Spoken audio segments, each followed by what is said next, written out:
Vou puxar para cá, enquanto isso, como eu disse, né, tá muito afiado, mas eu havia afirmado... Mas para me defender, eu tenho que estar com o discurso afiado, né? A questão é para... para se defender aonde? Para se defender ou para já treinando para outubro, né? É o que eu tô achando. Ô, ministro, eu disse que o senhor tinha me levantado duas questões. Você falou do juro real como um problema da questão da dívida. É interessante esses 3 anos e um pouquinho que o senhor passou à frente da Fazenda. O senhor levou, depois que o senhor decide assumir a Fazenda, o senhor leva para dentro da campanha um personagem, Gabriel Galípolo. O senhor traz ele, né, do dito mercado. Ele, de certa forma, passa a ajudar a coreografar com quem conversar e o que dizer, e um pouco de apresentar sua cabeça, seu plano, que já estava muito estruturado, eu acompanhei na época da eleição e principalmente na transição, né? O que o senhor iria apresentar como meta. Este homem ganha uma projeção através do seu caminho, da sua mão, digamos assim. E ele vira presidente do Banco Central. E o juro está aí, onde está, com protesto do presidente da República, que, claro, não fala com ele como falava com o anterior, o Campos Neto, o presidente do BC do Bolsonaro, mas também uma certa insatisfação da Fazenda. O senhor disse que já, algumas vezes, né, vê espaço já para o juro estar caindo. O criador está decepcionado com a criatura? Qual é o saldo dessa relação? E é muito importante porque vai enfrentar uma barulhada imensa, a gente vai falar daqui a pouco, e está enfrentando, que é a crise do Banco Master. Então, bom, em primeiro lugar, eu faria tudo que fiz de novo. O Galípolo foi meu secretário executivo, eu convidaria de novo. Foi diretor do Banco Central indicado por mim, indicaria de novo. E é o presidente do Banco Central, por indicação do presidente, mas com o meu respaldo. Então, faria tudo de novo. É uma pessoa em quem eu confio e é uma pessoa que eu sempre insisti em dizer. Você vai pegar várias entrevistas minhas que eu dizia, herdou um problema que só vai ser conhecido depois. Disse isso várias vezes. Que problema? Vários. Eu acredito que ele herdou um problema que é o Banco Master. Todo ele constituído na gestão anterior. O Banco Master não cresceu na gestão atual, nesse ano que o Galípolo descascou o abacaxi. E descascou o abacaxi com a responsabilidade de ter, ao final do processo, um processo robusto para justificar as decisões duras que teve que tomar. Mas isso foi uma herança. O Galípolo herdou esse enorme problema. Não era da diretoria dele, ele estava em outra diretoria, vamos nos lembrar disso, política monetária, e ele herdou um grande abacaxi. Na minha opinião, resolvendo com grande competência. Falei também das fintechs.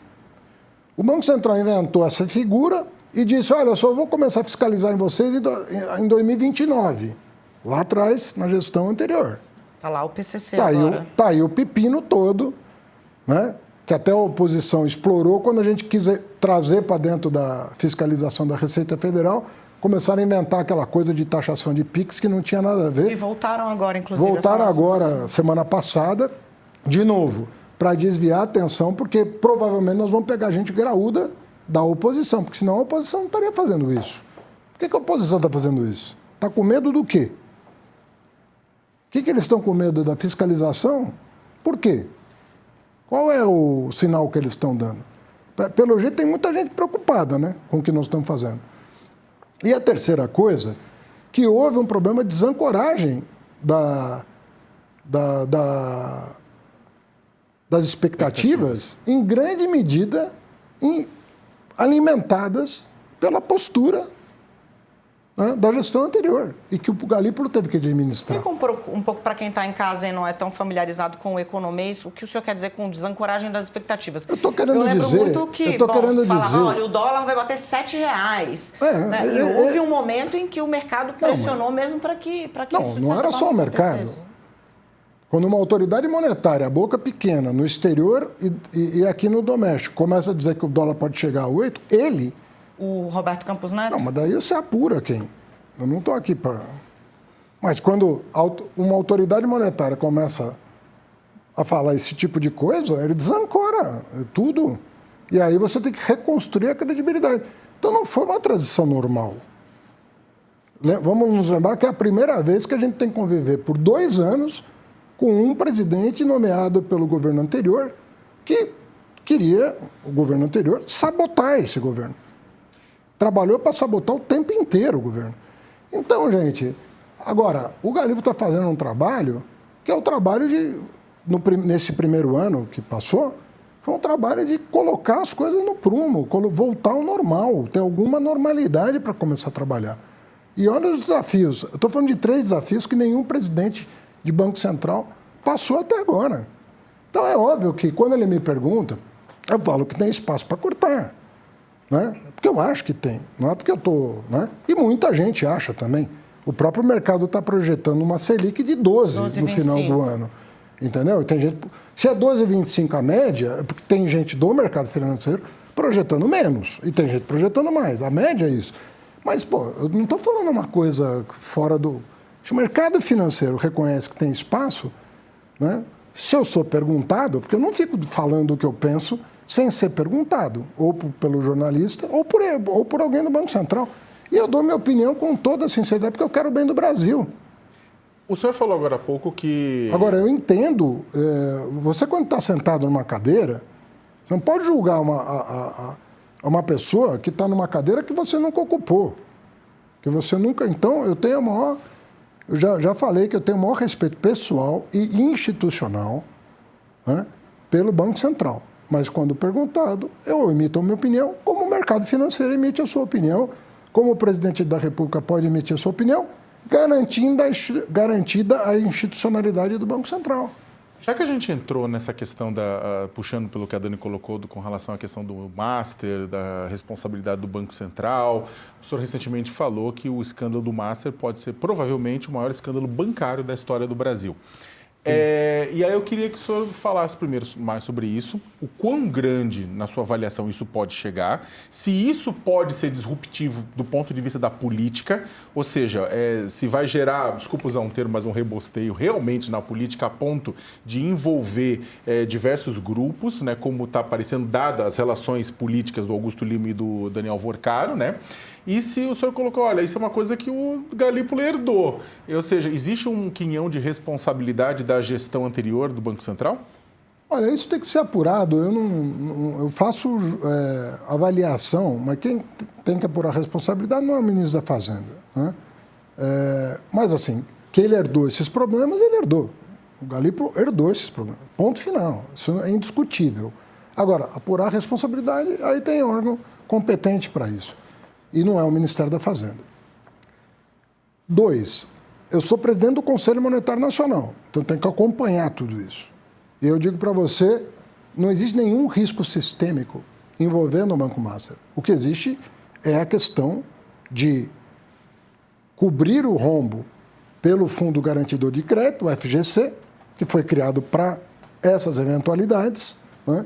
Então ele vai cobrir, já começou a pagar os detentores de CDBs do Master, agora no último período começou a pagar, de maneira que aquilo que a lei prevê está absolutamente coberto. 250 mil, né, ministro? Os 250 mil por CPF vai ser pago. É um valor muito substancial, nós podemos estar falando em 40 bilhões de reais, e as pessoas precisam saber onde é que foi esse dinheiro.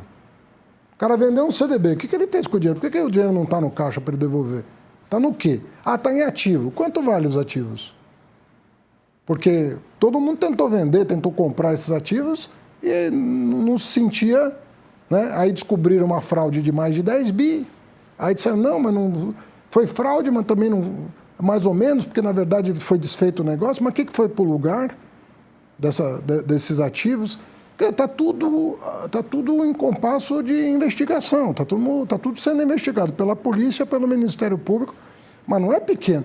E, Léo, eu vou te dizer uma coisa. Eu sou uma pessoa que, quando está num cargo, eu levo muito a sério esse negócio de combate à corrupção, à fraude, a qualquer tipo de crime. Aqui na Prefeitura de São Paulo, tinha a máfia do ISS, foi a minha controladoria que desbaratou. O túnel Roberto Marinho, nós cancelamos a obra por suspeita de superfaturamento.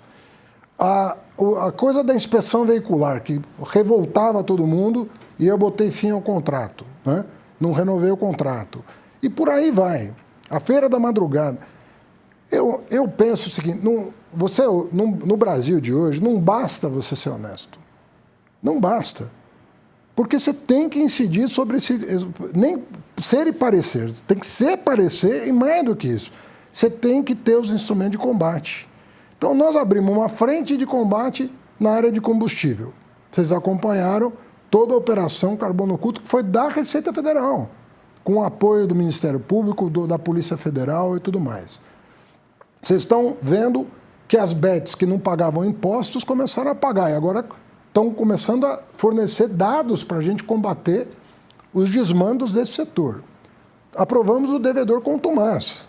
Nós vamos começar a colocar gente para responder pelo que faz no campo da tributação, quando a pessoa está usando para lavar dinheiro, para desviar recurso público, para uma série de coisas. Para lavar dinheiro. Então é o seguinte, nós temos que essa agenda, ela não pode.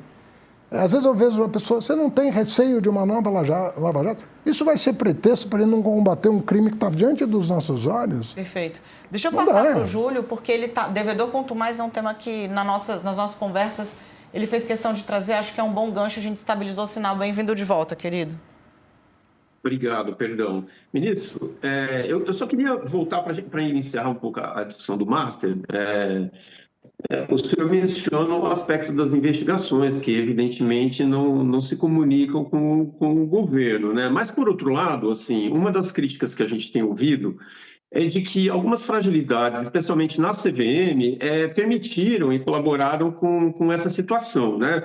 E a percepção dos investidores é de que justamente o mercado de capitais ele não é confiável, o mercado financeiro não é confiável, e fica sempre aquela conversa, não tem nada que possa ser feito.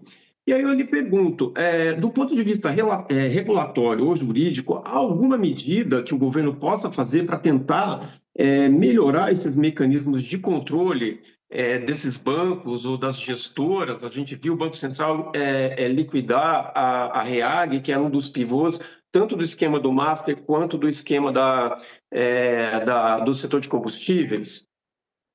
Olha, a tua pergunta é excelente e eu queria dizer, alto e bom som aqui, o que eu faria. Eu não sei quantas semanas... Eu apresentei uma proposta que está sendo discutida no âmbito do Executivo de ampliar o perímetro regulatório do Banco Central. Tem muita coisa que deveria estar no âmbito do Banco Central, que está no âmbito da CVM, e, na minha opinião, equivocadamente. O Banco Central tem que ampliar o seu perímetro regulatório e passar a fiscalizar os fundos. Porque existe hoje uma intersecção muito grande entre fundos, as finanças. Isso tem impacto até sobre a contabilidade pública, por exemplo, né? A conta remunerada, as compromissadas, tudo isso tem relação com a contabilidade pública, e o fato de que os fundos estão fora do perímetro regulatório do Banco Central, na minha opinião, esse fato deveria ser superado com uma nova regulação. Uma regulação que visasse ampliar o perímetro regulatório do Banco Central. Essa conversa não é de hoje. Que nós estamos... Oi? Isso sairia da CVM e iria para o Banco Central, então? Essa dimensão da fiscalização e da regulação, do meu ponto de vista, eu não estou falando nem em nome do governo aqui, porque já que se abriu a discussão, eu estou falando o que eu penso dela. O governo está discutindo esse assunto, o Galípolo está discutindo, o Messias está discutindo, eu estou discutindo, a MGI está discutindo, porque eu entendo que seria, inclusive, uma resposta muito boa nesse momento nós ampliarmos o poder de fiscalização sobre os fundos por parte do Banco Central. Ministro. Porque aí fica num lugar só. Fica tudo sendo supervisionado e regulado num lugar só, que é mais ou menos o desenho dos bancos centrais do mundo desenvolvido. Ministro, eu vou fazer o seguinte, gente, eu pedi, as perguntas estão vindo muitas, eu vou pedir a ajuda do senhor para que a gente possa fazer respostas mais concisas, porque eu quero muito falar de política ainda, quero falar de uma série de outros temas e o tempo do senhor é escasso, eu vou esticar até o limite da sua assessora vir aqui arrancá-lo pessoalmente, mas olha só, o Thales Caveira diz o seguinte, o governo precisa melhorar muito a atuação dele nas redes sociais. A extrema-direita está... Isso é o Thales Caveira que está falando com a gente direto, acompanhando o senhor. A extrema-direita está muito à frente nisso e isso está afetando os resultados da aprovação do governo. Ajuda a explicar por que os números da Fazenda não refletem a aprovação. E logo abaixo da fala dele tem o Leonardo X3, que é um crítico, dizendo, se a Fazenda vai monitorar o PIX, é porque vai taxar sim. Gostaria, unindo as duas coisas, né?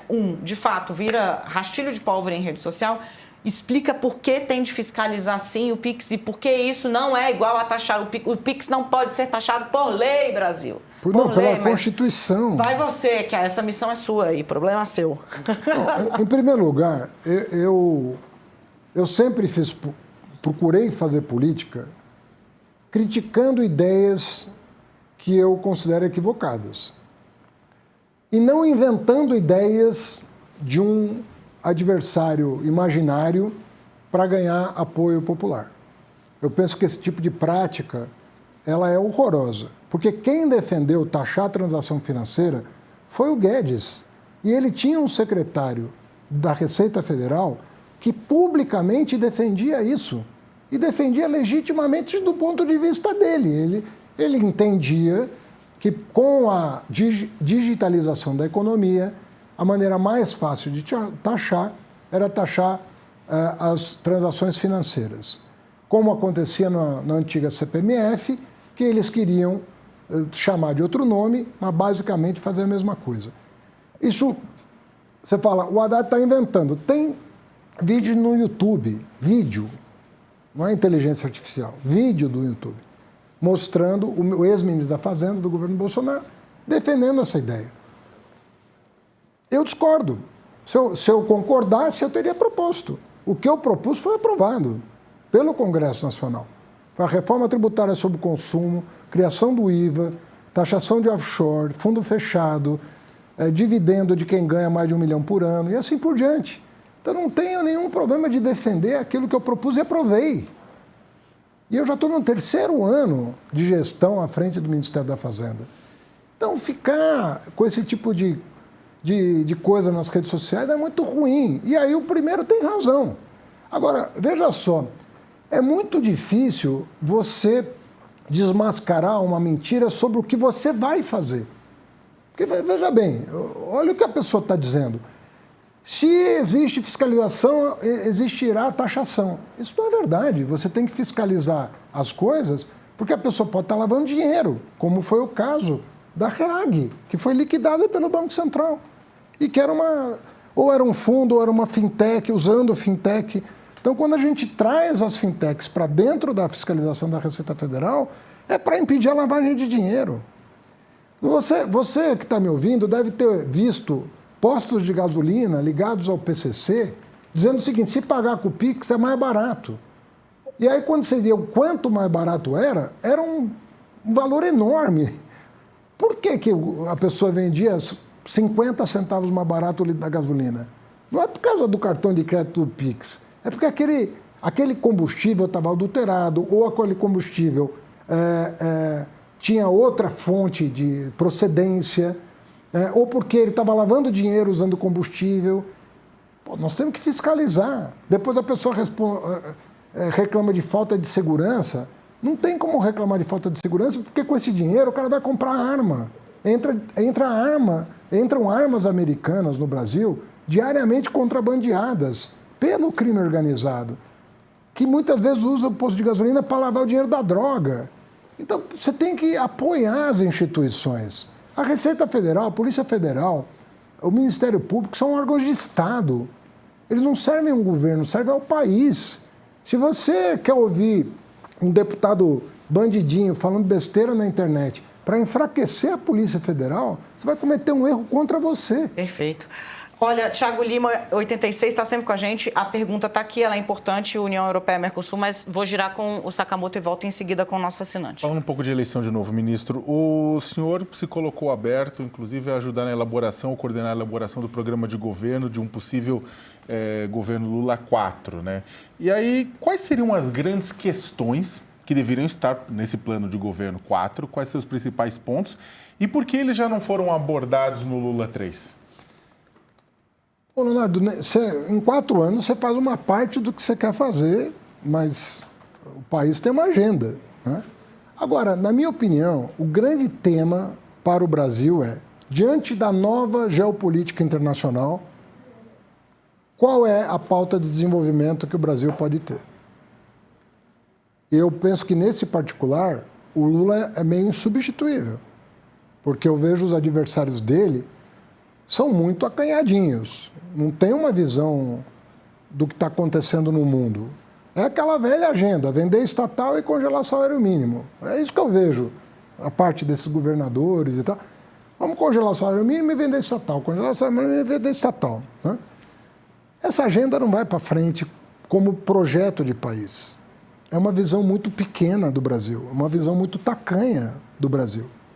É um pessoal sem traquejo para enfrentar o desafio internacional que está colocado. Então, por isso que eu penso que nós temos que ter uma tarefa de dar uma olhada no que está acontecendo, entender, e o Lula já está fazendo isso nessa avenida que ele criou com a União Europeia. Você vê que ele não está escolhendo parceiro, ao contrário, ele está promovendo novas parcerias.